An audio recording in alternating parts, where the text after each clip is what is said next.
ఉదయం దేవుని వాగ్దానం. నీకు వాగ్దానం ఇచ్చిన దేవుడు నమ్మదగినవాడు, నిన్ను విడువడు, ఎడబాయడు. ప్రైజ్ ది లార్డ్ అండి. అందరు బాగున్నారు కదా? ఈ ఉదయకాల సమయంలో మీ అందరికీ ప్రభువైన యేసుక్రీస్తు నామంలో ప్రత్యేకమైన శుభములు తెలియజేస్తున్నానండి. దేవుడు మిమ్మల్ని, మీ కుటుంబాలను దీవించి సకల సమృద్ధి చేత ఆశీర్వదించును కాక. ప్రతి ఉదయం నూతనమైన మాటలు, మరి దేవుని మాటలు వింటూ ఎంతగానో బలపరచబడుతున్నాం. ఎన్నో గొప్ప కార్యాలు మనం చూడగలుగుతూ ఉన్నాం.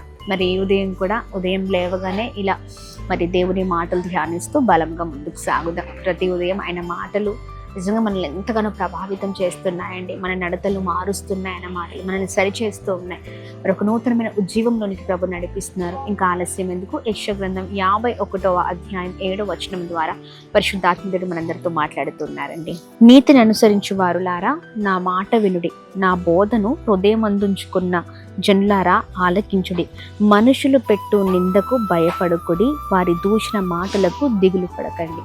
Praise the lord. అద్భుతకరమైన మాటలు కదండి. ఎస్, నా జనులారా నా మాట వినండి.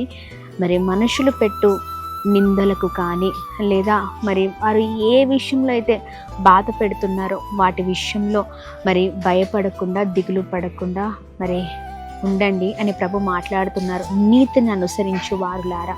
ఈ ఉదయకాల సమయంలో అంత సరిగ్గా జీవితంలో దేవుని యందు భయము, భక్తి కలిగి ముందుకు సాగుతున్న సమయంలో ఎన్నో నిందలు, అవమానాలు పడుతూ ఉన్నారా? వారి మాటలు, దూషణకరమైన మాటల్ని బట్టి దిగులు పడుతున్నారా?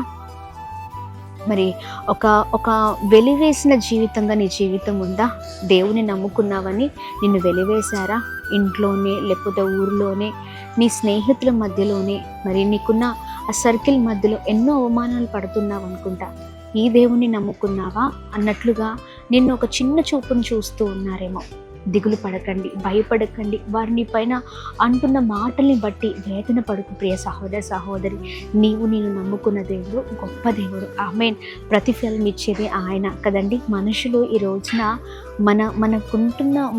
మనకుంటున్న పరిస్థితులను బట్టి, మనం వెళ్తున్న మార్గాలను బట్టి వారు మనకు వ్యతిరేకంగా మాట్లాడచ్చు. కానీ మనము నమ్ముకున్న దేవుడు, మనం వెళ్తున్న మార్గాలు నీతి గలవి. ఆమేన్. అవి చక్కని మార్గాలుగా ఉన్నాయి. మనుషులకు నచ్చని మార్గాలేమో కానీ అవి దేవునికి ఇష్టమైన మార్గాలు. ఆమేన్. ఆ మార్గాలు నీతి కలవి కనుక ఆ నీతి మార్గాల్లో నీవు, నీ కుటుంబం ప్రయాణిస్తే నిన్ను మరి ఉన్నతమైన స్థితిలో ఆయన ఉంచే దేవుడై ఉన్నారు. నీతి కలిగిన దేవుడు, నిన్ను గొప్ప చేసే దేవుడై ఉన్నారు. ఈ ఉదయకాల సమయంలో అందరూ అంటున్న మాటల్ని బట్టి నీవు అవమానపడుతున్నావేమో, నిందలు పడుతున్నావేమో, బాధపడుతున్నావేమో, దిగులు పడుతున్నావేమో. ప్రభు అంటున్నారు, భయపడకు, దిగులు పడకు. ఆమేన్. ప్రభునందు మీ ప్రయాస వ్యర్థం కాదు, మన ప్రయాస వ్యర్థం కాదండి. ఆయన నిమిత్తం ఎవరైతే నిందలు పడతారో, హింసింపబడతారో వారిని ప్రభు అంటున్నారు ధన్యులు. ఆమేన్. అట్టి వారిదే పరలోక రాజ్యం. ఎస్, నీవు పరలోక రాజ్యాన్ని స్వతంత్రించుకుంటకు ఎన్ని పరిస్థితులు ఎదుర్కొన్నా పర్లేదండి. ఎన్ని పరిస్థితులు నీ ముందర ఉన్నా ఓర్చుకో, సహనంతో. బాధపడకు, దిగులు పడకు, ఇంకా ముందుకు వెళ్ళు. దాని ద్వారా ప్రభు మహిమపరచబడతారు. ఈ ఉదయకాల సమయంలో అందరి ఎదుట నువ్వు చాలా మరి బాధపడుతున్నావేమో, నిన్ను అనరాని మాటలంటూ అలా దూషిస్తున్నారేమో. పర్లేదండి, ఒక్కటే గుర్తుపెట్టుకోండి, ప్రభు అంటున్నారు అట్టి వారిని మీరు ధన్యులు. ఆమె ఎస్, ధన్యకరమైన జీవితం అండి. దాని ద్వారా మనల్ని ప్రభు ఉన్నతమైన స్థితిలో ఉంచబోతున్నారు. ఈ ఉదయకాల సమయంలో నీ పని నువ్వు చేస్తూ వెళ్ళు. ప్రభు నీ పట్ల చేసే దేవుడై ఉన్నారు. ఎందుకు ఈ అవమానాలు? నేను చక్కని జీవితాన్ని జీవిస్తున్నాను కదా, నేను చక్కని బ్రతుకుతున్నాను కదా, అయినప్పటికీ అవమానాలు ఏంటి? ఇంకా వద్దు, నాకు ఈ పరిచర్య వద్దు, ఏమొద్దు కదండి. చాలా మటుకు చాలా విధాలుగా చాలామంది పరిచర్య చాలా నిర్ణయించుకుంటారు, పరిచర్య చేస్తారు. పరిస్థితులు బట్టో లేదా మనుషులు అంటున్న మాటల్ని బట్టో అన్నిటినీ వదిలిపెడుతూ ఉంటారు. అలాంటి జీవితం కాదండి. మన జీవితం ఎప్పుడు సాగిపోయే జీవితంగా ఉండాలి. ప్రభు కొరకు నిలబడే జీవితంగా ఉండాలి. క్రీస్తు నందు మీ ప్రయాస వ్యర్థం కాదు. ఆమేన్. ప్రభు ఖచ్చితంగా నిన్ను పిలుచుకున్న దేవుడు, నమ్మదగిన దేవుడు, నిన్ను నిలబెట్టే దేవుడై ఉన్నారు. ఎవరైతే అంటున్నారో, ఎవరైతే అవమానిస్తున్నారో వారి ఎదుటనే నిన్ను గొప్ప సాక్షిగా నిలబెట్టే దేవుడై ఉన్నారు. అధైర్యపడకండి, ధైర్యంగా ఉండండి.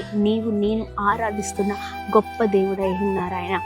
ఎవరి ఎదుట అయినా నీ నీతిని, నువ్వు వెళ్తున్న మార్గాన్ని, లేకపోతే నీ దేవుణ్ణి, మనం సేవిస్తున్న అద్భుతకరమైన ఆశ్చర్యకరుని ఎవరు కూడా వదిలిపెట్టద్దండి.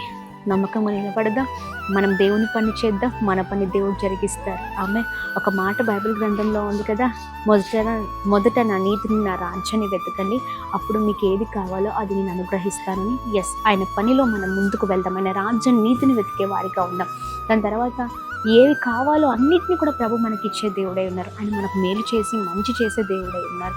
అధైర్యపడక ఈ ఉదయకాల సమయంలో అన్ని విషయాలలో మరి ఏ విషయాలు ఎదుర్కొంటున్నారో వాటి విషయంలో ఒకటే మాట చెప్పండి, నేను ధన్యుణ్ణి, నేను ధన్యురాలి. ఆమె మరి ఎస్, చక్కని రీతిలో ప్రతిఫలం ఇచ్చే దేవుడు మనతో ఉన్నారు. మరి బిగ్గరగా మరి ఉదయకాల సమయంలో ప్రభుని స్తుతిస్తూ మరి ప్రార్థన చేద్దాం. దేవుని నన్ను నిలబెట్టిన కోపికను దయచేసి, సహనాన్ని దయచేసి, నిరీక్షణ కలిగిన జీవితాన్ని దయచేసి, ఏ విషయం నేను అక్కిపోవద్దాయా అని ప్రార్థిద్దాం. ప్రార్థన. అద్భుతమైన తండ్రి, ఈ ఉదయకాల సమయంలో మీ బలమైన మాటల ద్వారా బలపరచబడుతున్నాం. మనుషులు పెట్టే నిందలకు, వారి దూషణకరమైన మాటలకు భయపడద్దు, దిగులు పడద్దు అని మీ మాట మమ్మల్ని ఎంతగానో ధైర్యపరుస్తుంది. ఎంతమంది అయితే నీ పరిచయం ముందుకు సాగుతున్నారో, నీ పనిని, నీ కాడిని మోస్తూ ప్రభా ఇదిగోండి ఎంతమంది అవమానాలు పడుతున్నారో వారికి ప్రభా ఇదిగోండి వారితో ప్రత్యేకంగా ఉదయకాల సమయంలో అందరితో మాట్లాడుతున్నందుకు స్తోత్రం. ఏ విషయంలో దిగులు పడకుండా ధైర్యంగా ముందుకు సాగే శక్తిని దయచేయండి. అయ్యా, నమ్మిన దేవుడు, నీ గొప్ప దేవుడు, మనుషులే, దేవుడే అన్న మాట మేము జ్ఞాపకం చేసుకున్నాం. అవునయ్యా, నువ్వు నిజమైన దేవుడు, మాకు చాలిన దేవుడు, గొప్ప దేవుడు, మాకేది కావాలో, మాకేది మంచో అది ఆలోచించే దేవుడు, నీతి మార్గాల్లో మమ్మల్ని నడిపించే దేవుడు. మేము తప్పిపోవాలని, పడిపోవాలని మనుషుల ఆలోచన ఉంటుంది, కానీ నీవు మాత్రం మేము ఉన్నతమైన స్థితిలో ఉండాలని ఆశ కలిగిన దేవుడు అయి ఉన్నాం. ఉదయకాల సమయంలో మీ మాటల ద్వారా బలపరచబడుతున్నాం. ఏ విషయంలో ఆగిపోకుండా సాగిపోదుము గాక అని ప్రార్థన చేస్తూ అయ్యా నిలబెట్టమని, సహాయం చేయమని అందరినీ మీ చేతులకు అప్పగిస్తున్నాం. వెళ్తున్న మార్గాల్లో, చేస్తున్న ప్రతి పనిలో, భక్తిలో, అన్నిట్లో కూడా మీరు తోడే ఉండండి. నీతిగా బ్రతికే కృప చూపించండి. నీ నామాన్ని మహిమపరిచే వారిగా ఉండుము గాక. అలానే ప్రభా ఈ రోజంతట్లో క్షేమం కలుగును గాక. ప్రతి విషయంలో నమ్మకమైన వారికి మేము నిలబడుతుము గాక. ఈ ఉదయకాల సమయంలో ఎంతమంది అనారోగ్యంతో ఉన్నారో మంచి ఆరోగ్యం, క్షేమం కలగచేస్తూ ఉన్నతమైన స్థితిలో ఉంచమని, అద్భుతాన్ని జరిగించమని, నీ మహిమ అయ్యా ఇదిగోండి ప్రతి ఒక్కరిపైన కుమ్మరించమని యేసు నామములో అడుగుతున్నాం తండ్రి. ఆమేన్, ఆమేన్, ఆమేన్. అందరికీ praise the Lord. God bless you. దేవుని కృప అందరికీ తోడేయును గాక. ఆమేన్.